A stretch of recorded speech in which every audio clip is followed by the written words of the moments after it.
Hi there, you tired of your old sauce being hard sauce? Boy, do we have another tweak, as we like to call it, Everyday man's in the the mathematical class. sauce. No We have problems. different kinds of flavors. Either a problem is bored, a problem is easy. Thanks to Mr. English. Hey guys, let's go over quiz number 3, 1.1 to 1.2. Which graphs represent a quadratic? So a quadratic function would be something like to the second power, and it looks like a u or an upside down u if it was a negative x squared. A is not. This is called a cubic polynomial, which we're going to learn later. Our correct answer is B. This is a quadratic. Okay, C, although it kind of looks like it, you'll notice that has extra bumps in there, so it's not C. D is a quadratic, so this one tells you to select all that apply. And E is not. This is an absolute value. This one has the equation y equals the absolute value of x. Question number 2 says, find the average rate of change from the function given the interval. So this looks a little bit different, but it's essentially the same thing, like something like this, 3, 7. And what we did is, number 1, we evaluated this separately. So this is your x1, this is your x2.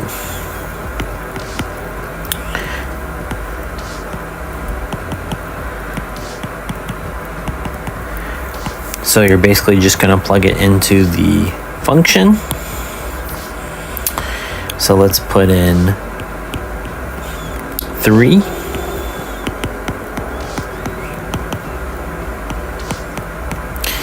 This will give us 9 plus 27. So f of 3 equals 36. So that order pair is going to be 3, 36. Okay, let's do the other one now. We're going to use 7. So f of 7, put in 7 for every x value. 7 squared plus 9 times 7, 49 plus 63. This will give us 112. F of 7 equals 112. Okay, the next thing you're going to do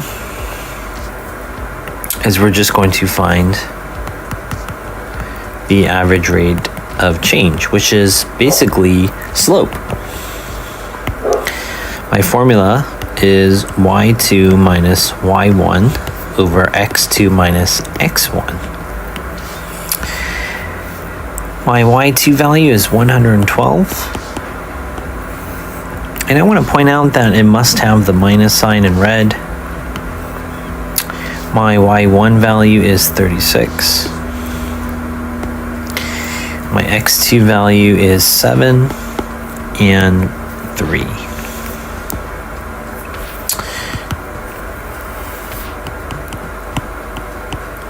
So this is going to give us 76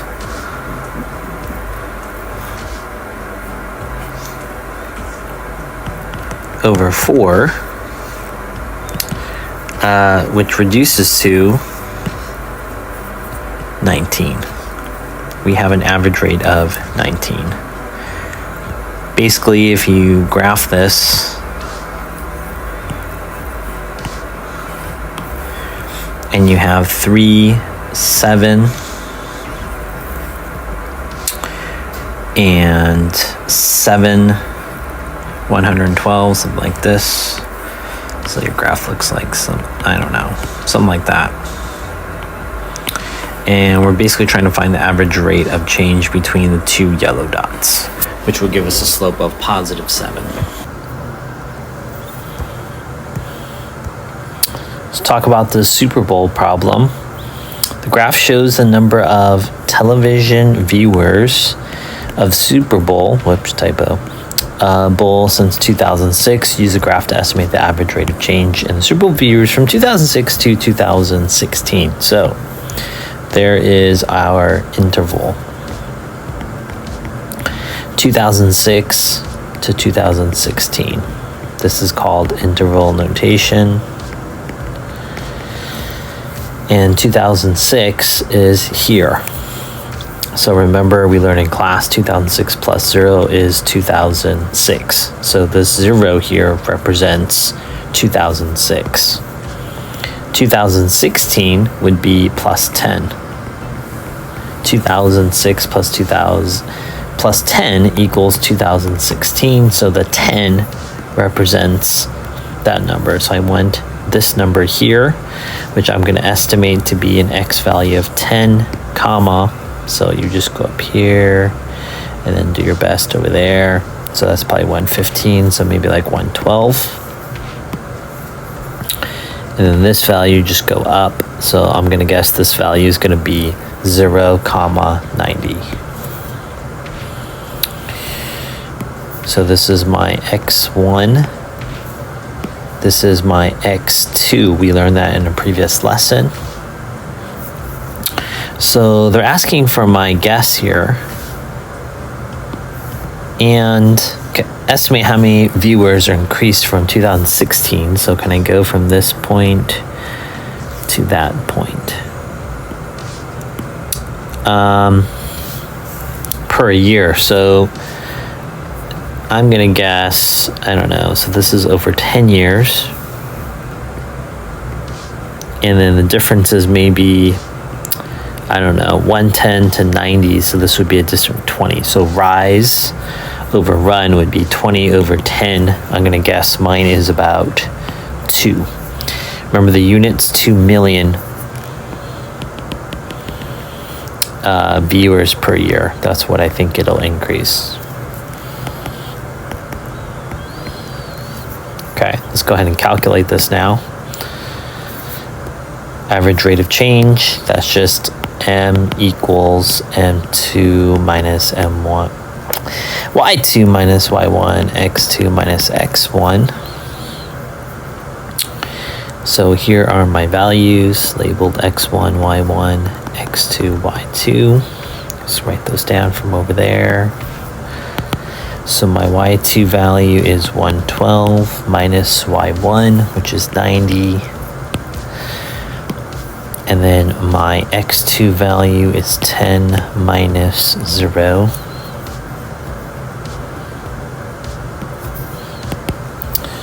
So we're going to get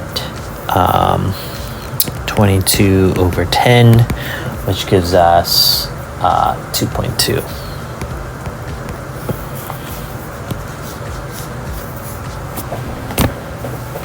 So we think it'll increase 2.2 million per year. Let's interpret your results in the context of the situation. From 2006 to 2016, the number of Super Bowl viewers increased.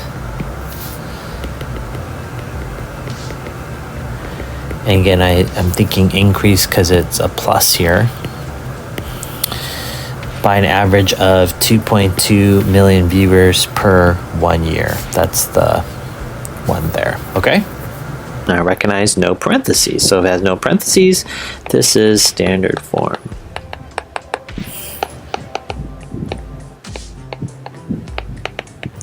And we were working on identifying the A, B's, and C's for quite a bit of time, right? We've even done that back in factoring. So A is 2. B is 12, and C is -3. Did you notice how here the A, B's, and C's are never x or x squared, right? It's the numbers in front. Those are called coefficients. Coefficients. Okay, part B, what is the axis of symmetry? So it gives us an equation. Let's just write this equation out. -b over 2a. So let's just use my highlighter here. Okay, so I need the b value right here. So b is 12. And then we're going to use a a value, which is 2. So let's write that out. X equals negative. The b value was 12, and 2 times the a value, which was 2. And let's just go ahead and simplify that. So x equals negative 12, and then 2 times 2 is 4. So did you notice I'm doing that negative sign at the very end? That's just my preference. 12 divided by 4. Remember, if you don't understand cross canceling in some ways, 12 is really 4 times 3. Right? So cross out your 4s. 4 divided by 4 is 1. So I cancel out that equals 1. So I'm left with x equals negative 3 is my answer. Let's highlight that. For question 4b, we found in the previous problem x equals negative 3. And this is what goes into the middle of my graph.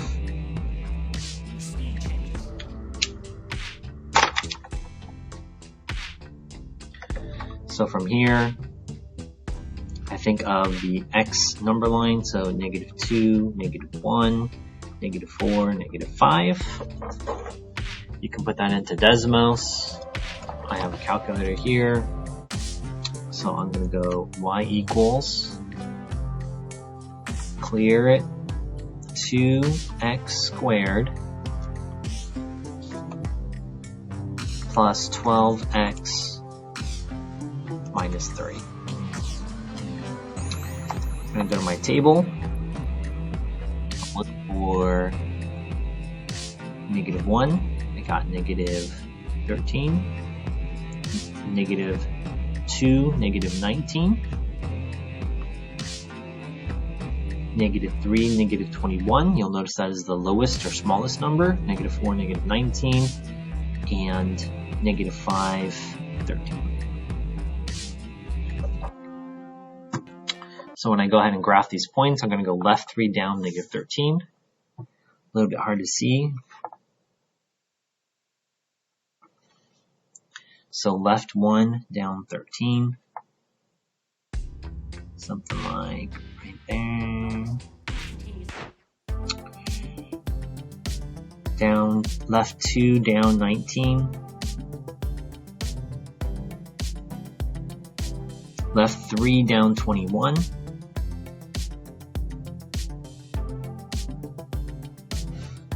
And then it's symmetrical, negative 1, left 4 down 19, and left 5 down 13.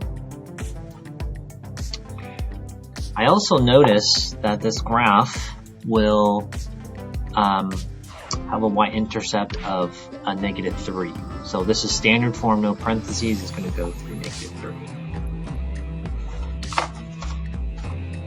And then just use a color pencil or a pencil, and you want to make sure that it is a smooth parabola, like so.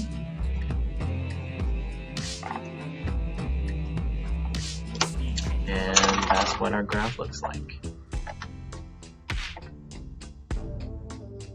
Alright, let's say in Desmos I want to graph that question. So y equals 2x squared plus 12x minus 3. You'll notice the graph doesn't fit, so if you click on the gear icon or the circle, click on the table here,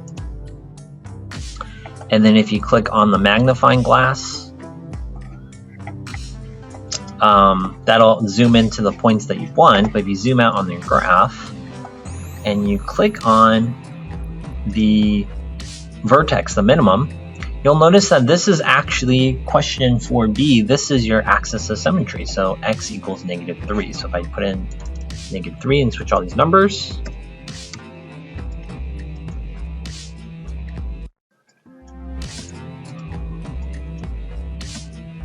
and now let's graph it.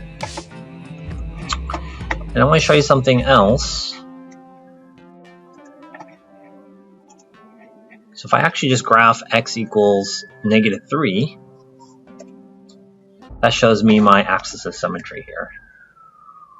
So that's how you get a table of values and your graph using Desmos. Okay, that was our answer for the domain and range. Hi there, are you tired of your old sauce being barbecue sauce, ranch dressing, French dressing? Well, boy, do we have the product for you, as we like to call it, the mathematical sauce. We have different kinds of flavoring. One is, for example, we have 2 plus 2 flavor, and we also have the 3 times 4 flavor.